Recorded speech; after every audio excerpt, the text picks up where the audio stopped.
আসসালামু আলাইকুম রহমতুল্লাহ। সম্মানিত শ্রোতা মণ্ডলী, এদেশের সাধারণ জনগণ থেকে ওলামায়ে কেরামদেরকে দূরে সরিয়ে নেওয়ার জন্য আওয়ামী সরকার দীর্ঘ 15 বছর এমন কোনো অপকৌশল নেই যে অপকৌশলটি তারা অবলম্বন করেনি।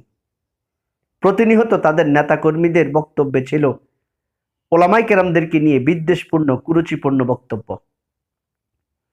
যেই কুরুচিপূর্ণ বক্তব্যগুলি আজও ইমানদার তৌহিদি মুসলমানদের অন্তরের মণিকোঠায় বিদ্যমান রয়েছে এদেশের হাজারো লক্ষ কোটি সোশ্যাল মিডিয়ার অন্তরায়।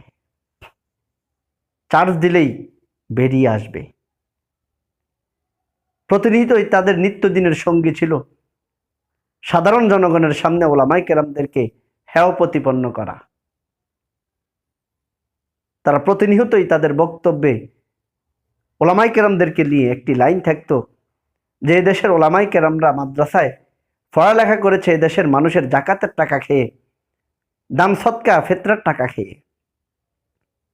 এই কথাগুলি বলেই তারা ক্ষান্ত হতো না। এদেশের ওলামায়ে কেরামদের উপরে তারা রাজাকার, আলবদল, আলশাম, যুদ্ধ অপরাধীর মতো ট্যাগ পর্যন্ত লাগিয়েছে। এগুলি বলেই তারা ক্ষান্ত হয়নি।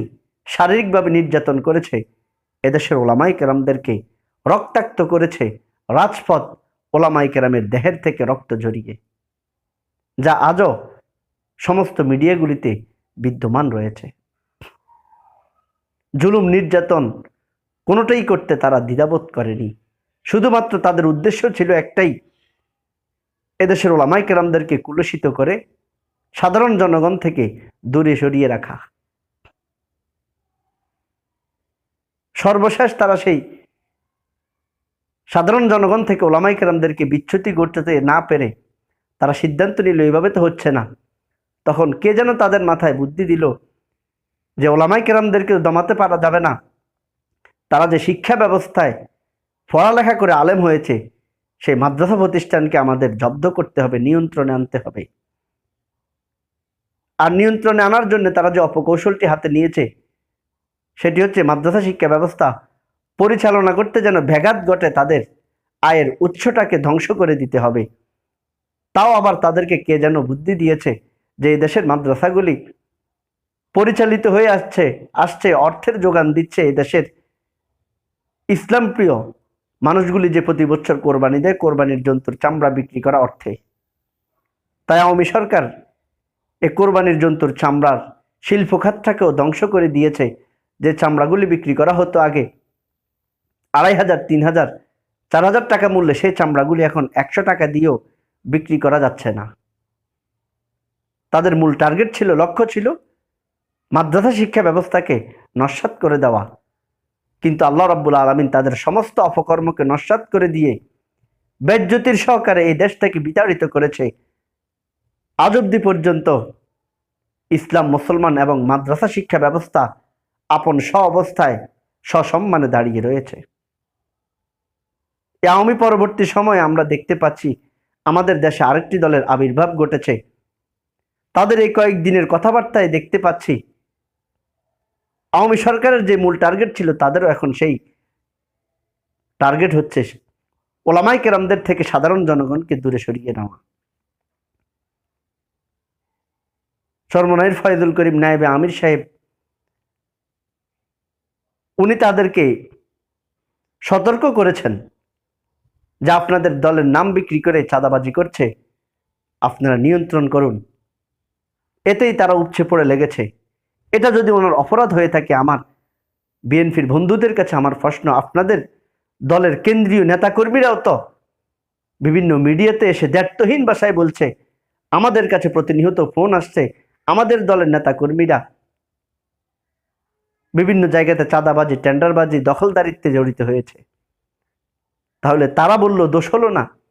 চরমনায় নায়েবে আমির সাহেব বলল, তাও তিনি রাগ নয়, ক্ষোভ নয়, আপনারা বড় দল হিসাবে আপনাদের কাছে একটু অভিমানের সুরে বলেছে, সেটাতেই আপনারা ক্ষিপ্ত হয়ে একজন আলেমকে আপনারা সাধারণ জনগণের কাছে বেজ্জতি করার জন্য যতটুকু শক্তি সামর্থ্য প্রয়োজন ততটুকুই আপনারা ব্যবহার করেছেন।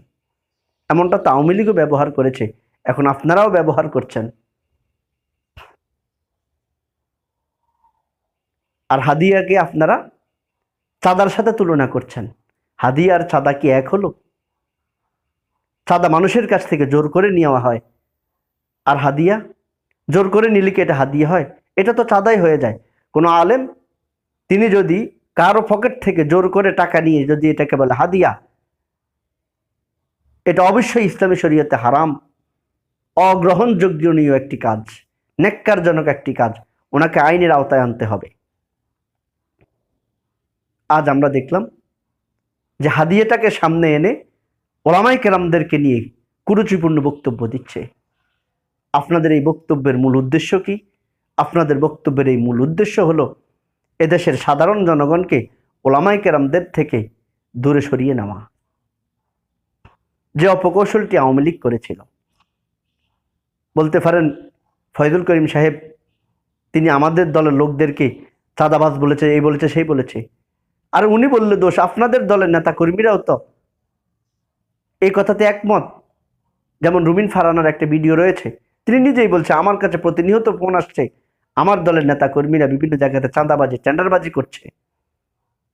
তাহলে তিনের বিরুদ্ধে আপনারা কেন দাঁড়ালেন না? আবার অনেকে বলছে এটা নাকি গীবত। আরে ভাই, সোশ্যাল মিডিয়াতে একটা লোক অন্যায়ের প্রতিবাদ করছে, এটা গীবত হয় কিভাবে? কাজেই ওলামায়ে কেরামদের থেকে সাধারণ জনগণকে বিচ্যুতি নয়, আপনারাও বিচ্যুতি হবেন না। আপনারা আপনাদের এই কথার প্রতিবাদ জানান শালীন ভাষায়, যে ফয়জুল করিম সাহেব যে বক্তব্য দিয়েছে এটা সম্পূর্ণ মিথ্যাচার। আপনারা আপনাদের দাবি দলিলাদিল্লা পেশ করেন, কিন্তু আপনারা কুরুচিপূর্ণ বক্তব্য দিয়ে কি বুঝাচ্ছেন?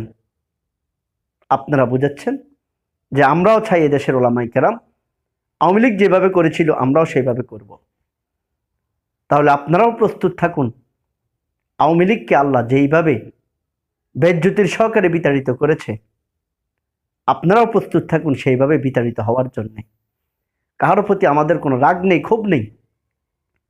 আমরা ঐক্যবদ্ধভাবে, দলবদ্ধভাবে বাংলাদেশে থাকার জন্যে 5ই আগস্ট ঐক্যবদ্ধ হয়েছি। তাহলে আজকে স্বার্থের একটু আঘাত ঘটেছে, তাই বলে কুরুচিপূর্ণ বক্তব্য দিতে হবে কেন?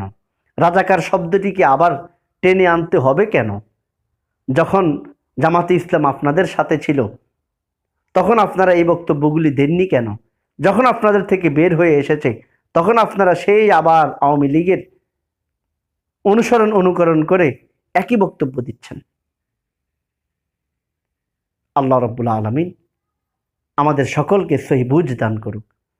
আসসালামু আলাইকুম ওয়া রাহমাতুল্লাহি ওয়া বারাকাতুহু।